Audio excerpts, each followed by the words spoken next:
It has been a little while since the waters of Sermersuaq last ran with enchanted life.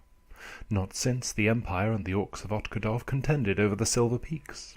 3 years almost exactly since the power of spring sang in the waters. Barely a blink of the eye, and the waters burgeon with healing power once again. Barely a turning of the seasons in the circles of life and death. Once again the magic is in place, the curse that brings life to the injured and health and fecundity to the beasts and the plants, settled over Sermersuaq like a cloak. After the winter solstice there were some 18,000 Jotun in western Sermersuaq. With their way prepared by the ice fishers of Oldansk, the force has already captured Stark and pushed into Tankipari.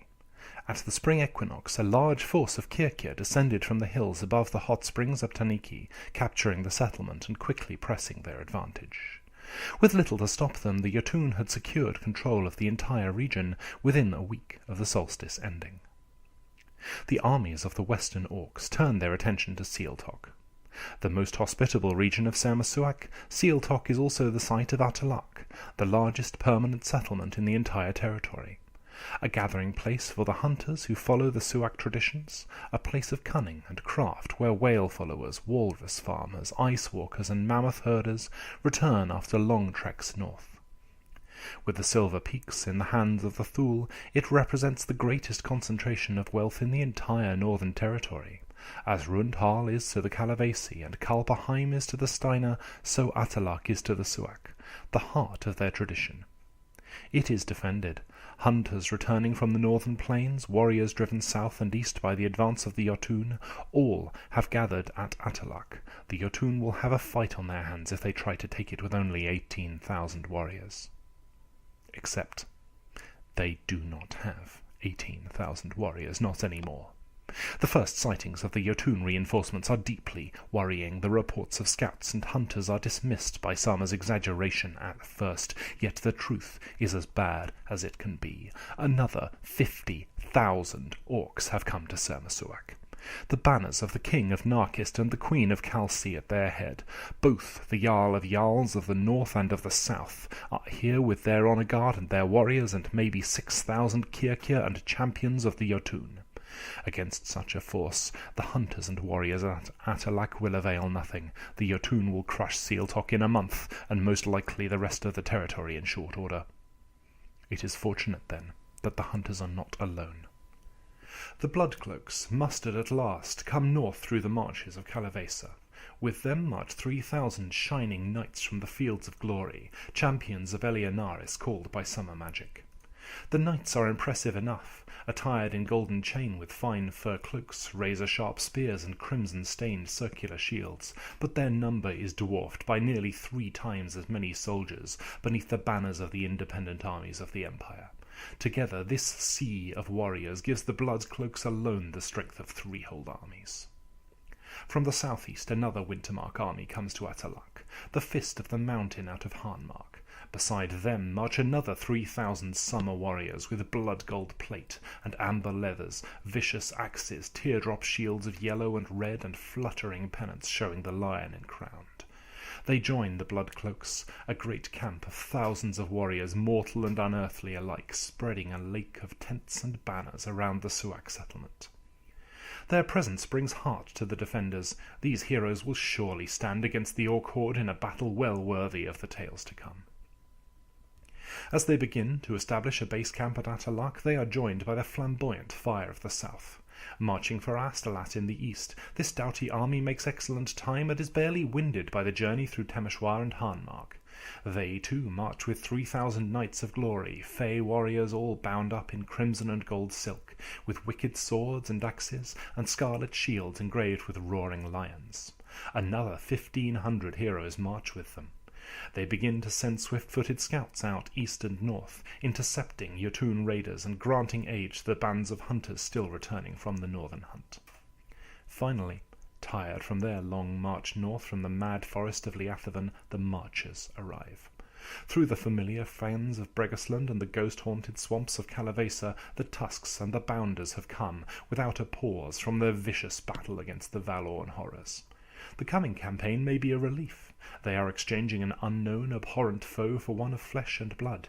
The Jotun, whatever else they may do, will not turn their own dead against them. The fallen will rest beneath good soil at least. No majestic heralds accompany the marchers, but there are 4,500 independent imperial soldiers with them. Primarily imperial orcs, marchers, and winterfolk, only the League is not represented. They have put aside national rivalries, bound by a potent enchantment to fight as a single, cohesive army against the Western orcs. All told, then, some 15,000 imperial troops, perhaps the same again in soldiers fighting beneath heroes' banners, and 9,000 gilded sanguine knights against 60,000 orc invaders on the plains around Atalak. Sermersuaq is the largest of the imperial territories, and the Jotun already control nearly a third of it.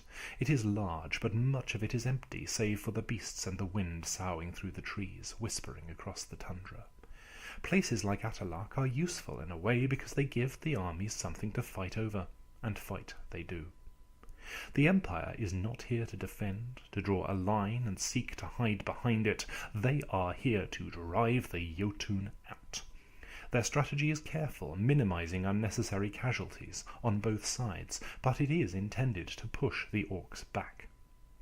For their part, the orcs seem eager to face the Empire in battle. They are here to conquer, not defend their gains. These orcs are no strangers to the Empire, for they have fought them in dread Liathavan, in the hills of Karaman, in the marches of Kalavesa, and in the haunted ruins of the Mornworld. It quickly becomes apparent that they had expected the Empire to be on the defensive. Parts of their strategy only make sense with that in mind. Some of their forces move north, led by the Queen of Kalsi herself, attempting to flank Atalak and its defenders. They march around the shores of the Atkonartok, seeking to come down toward Atalak from the Suak font. They are perhaps a little surprised to find the Bounders and the Fire of the South moving to intercept them rather than remaining in defensive positions. At the same time, the king of Narkist leads an advance of 20,000 orcs aiming straight for the walls of Atalak, obviously intending to overrun the defenders. The approach from the west is slightly limited, a thick corridor of land between the Atkonartok to the north and the Rikivesi to the south. Before they can reach the town, they must capture the crossing point over the wide waterway that connects the two lakes, the ford of Beresen. 3 armies take the vanguard. The Fist of Ulvan under the king himself, the doughty heavily armoured Shield of the Mountain, and the glorious Mandaula's Roar. They are supported by the Iron Host and the Fellhammers, whose relentless advance to either side of the main push threatens to engulf the Imperial forces, requiring them to fight on 3 fronts at once. But fight they do. The Tusks, the Fire of the South, and the 2 armies of Wintermark prepare to intercept the Jotun advance. The Battle of the Ford of Beresen rages for 3 days. Orcs and humans clash again and again, and neither side prepared to yield an inch of ground, both striving to push the other force back and out of Sealtok. The Imperial forces reach the ford first, but they are quickly pushed back from the western bank. On the 2nd day, the Jotun manage to establish a presence on the eastern shores, but are likewise pushed back before they can secure their position. The enchanted waters of the ford run red. Yet each night, after the sun has set and it has become too dark to see, there is a truce. It is unofficial, but a truce nonetheless. The healers of the Bloodcloaks and the thralls and godi of the Jotun move back and forth through the fields of battle, securing the injured, the dying, and the dead. They do not meet. An intricate dance of lanterns and torches moves between the 2 vast forces like fireflies, picking through the churned mud for bodies. The potent enchantment laid across the territory has filled the waters of the ford with healing magic, but some wounds are too terrible even for the most powerful magic to heal. As the sun sets in the west on the 3rd day, burning the sky to blood, the Jotun make a final push, led by the Iron Host and the Fellhammers. The hammers live up to their name, driving into the Imperial lines in grim silence, seemingly oblivious to the carnage. They fight as if they have lost all fear of death, as if only the slaughter can redeem them. The Iron Host are just as deadly, though their demeanour is starkly at odds with their allies. They sing as they advance, embracing the traditional Jotun thrill in battle, rushing to engage at every opportunity, heedless to the dangers. Soldier after soldier is cut down on both sides until finally the Fist of the Mountains and the Tusks are forced to give the order to retreat. With the ford lost, the Imperial forces pull back. The Jotun take the opportunity to pause, to regroup, and to raise a barrow mound for the dead. Then they begin to move again, turning their attention back towards their prize. In the north, the Bounders and the Fire of the South face the Lion of the North, the Howling Knight, and the Skjaldarborn. The Imperials are outnumbered, but the Jotun armies are forced to adapt their stratagem to an offensive army where they expected a defensive one. The quick-witted, disciplined Skjaldarborn respond quickest, moving out east and south from the shores of the Great Lake. At first it looks as if they are heading for east flows, but at the last moment it becomes clear that they are actually moving to catch the Imperials in a closing fist.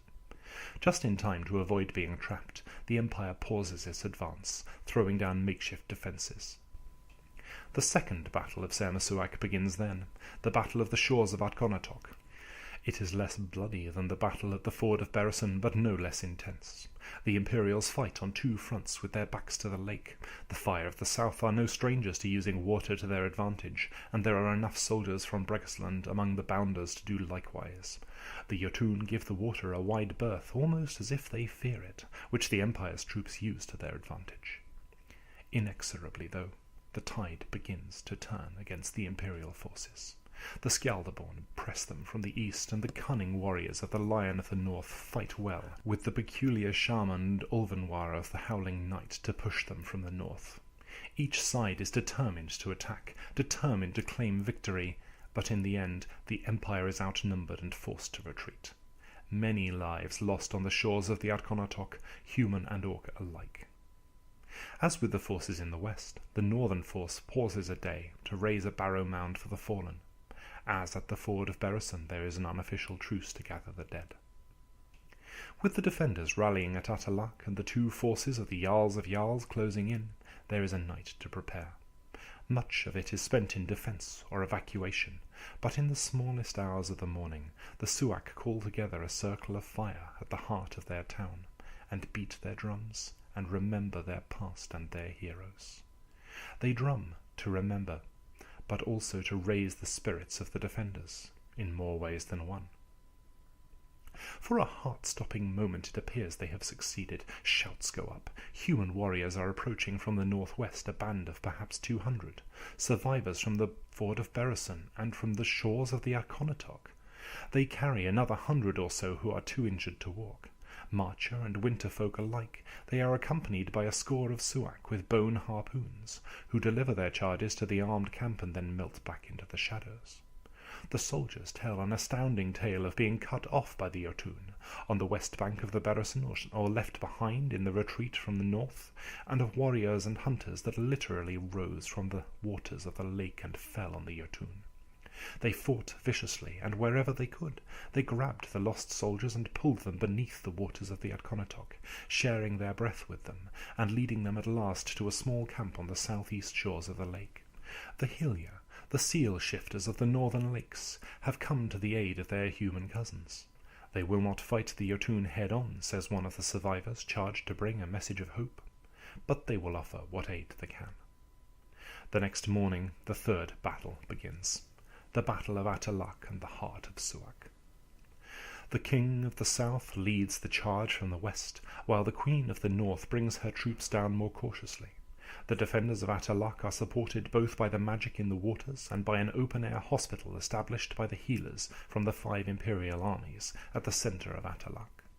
By nightfall on the first day of fighting it looks as if the Empire will be able to hold, thanks to the independent captains and the forces of Eleonaris and the power of the waters. But by noon on the second day, as the Jotun take the western side of the town, that hope begins to fade. By sunset, defeat is a certainty. There is a hurried council of war, and the next morning the retreat from Attalak begins. It is no frenzied rout, but a disciplined withdrawal east, fighting every step. The Iron Host and the Fell Hammers do their best to harry the Imperials, feinting at their flanks and continuing to press them, while the rest of the Jotun army regroups at Atalak. Twice the Empire tries to halt their retreat and push back. Twice they gain a little ground. Twice they fall back again. They are eventually pushed all the way east out of Sealtock and into East Flows. The Jotun do not cease their advance. They do not rest on their laurels. They continue to press eastward, pursuing the Imperial host onto the wide plains beneath the mountains of Harnmark and Skarsind. There are no more pitched battles, although Imperial and Orc forces clash several times, but the Jotun slowly but surely begin to drive the Empire back across East Flows. A second base of operations is established around the great ruined ship at Wreck, and serious plans for withdrawing east through Pakarnan's Pass or south to the North Spires are discussed. A week before the summer solstice, an hour before sunset, there is one further development. The Queen of Narkist herself, alongside her champion Jorgen Hillison, at the head of an honour guard of 100 Jotun from the Skalderborn and the Lion of the North, approaches one of the defensive positions of the Fist of the Mountains along the western side of East Flows. Behind her come another 100 thralls and oxen pulling wagons. They remain well out of bowshot, though they are far enough from their own lines that they would be in grave danger if the Winterfolk chose to give battle. There is no flag of truce, and the warriors have their weapons at the ready, but they make no effort to attack. Instead, the thralls begin to unload the ox carts, quickly and deftly, laying out a sad harvest on the cold tundra. Long, cloth-wrapped shapes, laid side by side and end to end by the human and orc thralls. Then the queen raises her blade once. A signal or a salute is hard to say, and she and her soldiers withdraw east. When the Fist of the Mountain move to see what she has left for them, they find 200 dead warriors of Wintermark, 50 marches, and 20 of the Fire of the South, their bright clothes crusted with blood. Each has their hands crossed over their chests, and their eyes closed, and a weapon at their side, and on the brow of each body has been placed a pebble, painted with the rune Tychonus. All told, the butcher's bill of this first season of campaigning in Sermersuaq is almost 2,500 Imperial dead. The Jotun have lost significantly less, perhaps as few as 1,500. If not for the potent spring enchantment in the territory, the cost would have been so much higher, of course. Of the 300 soldiers saved by the Hilya, only a bare 100 went on to survive the Battle of Atalak, but they represent soldiers that otherwise would certainly have been slain. Game information. The Jotun have conquered Sealtock, and along with Stark and Tankipari, they control 3 out of the 7 regions and have made some headway into the East Flows.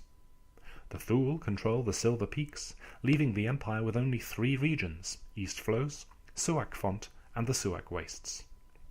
Sermersuaq is no longer an imperial territory. It is now considered neutral, under nobody's control. The senator for Sermersuaq, Ate, has lost his seat in the Senate, and the territory can no longer be targeted from the imperial regio. The ability of Wintermark to supply their armies has been decreased by 1 with the loss of Sermersuaq. Fortunately, recent events in the marshes of Calavesa mean they are still able to sustain their 3 existing armies. It is obvious to everyone fighting in the territory that the Wintermark armies are going out of their way to fight the Jotun with honour, as Gunbrand Ironwill urged them to do. This has resulted in less casualties among the Jotun, but has meant they have gained less ground in their conquest of Sermersuaq. The strategies ordered by the Marcher and Freeborn armies have not been quite so obvious, but it is unlikely to have gone unnoticed. The pride of Ika's Tears has not been damaged. It is still an imperial boar seat for the moment, a national position controlled by Algar of Ashen Hall. In the event that the Jotun conquer East Flows, however, it will be impossible to get the mithril from the mine in the north of Sermersuaq to an imperial region without the assistance of the Thule in the Silver Peaks. If this happens, the mithril will be stockpiled at the Pride of Ika's Tears, unless the Senate orders that the workers withdraw, meaning that no mithril will be produced, but they will need to pay no upkeep. The capture of Atalak is a serious blow to the Suaq people and may have further consequences. Participation. Any character whose military unit supported one of the three armies that fought alongside the Heralds, that is, the Bloodcloaks, the Fire of the South, or the Fist of the Mountains, may choose to begin the next event experiencing a role-playing effect. You are filled with confidence. Nothing is beyond you if you put your mind to it. Now is the time to act, to pursue goals you have been neglecting. Anyone who questions your prowess must be taught a quick lesson about the foolishness of doubting you. Furthermore, if you are a changeling whose military unit supported one of the three armies, the role-playing effect is much more pronounced. If you are a changeling and also have the hero skill, you have an additional hero point for the duration of the event. Such characters may also use their experience of fighting alongside the Knights of Glory to permanently increase the strength of their lineage. If your military unit was supporting one of the armies fighting here, or you are the general of one of the armies, you are also free to roleplay that you were one of the soldiers rescued by the Hilya, carried underwater to safety, and returned to Atalak on the eve of the final battle. The Hilya are strange and unearthly creatures who move freely between the shapes of men and women and great seals, and while they may have offered aid here, they are not by nature either violent or warlike. You are free to build your own story within reason, but should be aware that this is intended to empower you to create your own story, not to request further plot. Please bear in mind that these opportunities are only available to characters whose military unit supported one of the three armies this downtime. You are free to roleplay that you personally were present as always, but you do not qualify for the additional hero point or the ability to increase your changeling lineage trappings unless you have a military unit personal resource which supported either the Bloodcloaks, the Fire of the South, or the Fist of the Mountains.